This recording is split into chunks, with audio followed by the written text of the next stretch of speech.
প্রথমেই আমি কেটে নিলাম আম। মা বলছে কী করবি তুই আম দিয়ে? আমি বলছি কি একটা কাজ করবো। মা বলছে কী কাজ আমাকে আগে বল।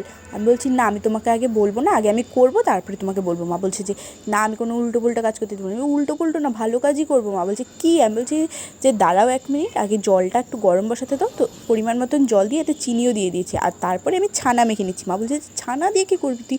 আম কাটলি, ছানা, মানে দুটো তো অপোজিট পুরো। তখন আমি বলছি যে না দাঁড়াও দেখো। তারপরে ছানার মধ্যে ছানাটা কম হয়েছিল, তখন একটু ময়দা আর একটু গুঁড়ো দুধ দিয়েছিলাম টেস্ট বাড়ানোর জন্য। তো যাই হোক, তারপর ভালো মতন করে হাতের তালু দিয়ে ডলে ডলে নিয়েছিলাম। তারপরে একটা একটা করে গোল গোল করছিলাম। তারপরে আমার দ্বারা হচ্ছিল না, তখন মাকেও ডেকে নিয়েছিলাম। আর এই দেখো আমাদের ক্যামেরাম্যান, মিষ্টি ছিল আমার ক্যামেরাম্যান। তারপরে যাই হোক একটা একটা করে সেই জলের মধ্যে ছেড়ে দিলাম। ঠিক ধরেছো, আমি কাঁচা আমের রসগোল্লা বানাবো। আমার কাছে যেহেতু ফুড কালার ছিল না তাই আমি দিতে পারিনি, তোমাদের কাছে থাকলে তোমরা অবশ্যই দেবে। আর আমি প্রথমে এলাচ দিতে ভুলে গেছিলাম, পরে দিয়ে দিয়েছি। তো দেখো কি সুন্দর বড় বড় হয়েছিল আর দারুণ হয়েছিল খেতে, দারুণ।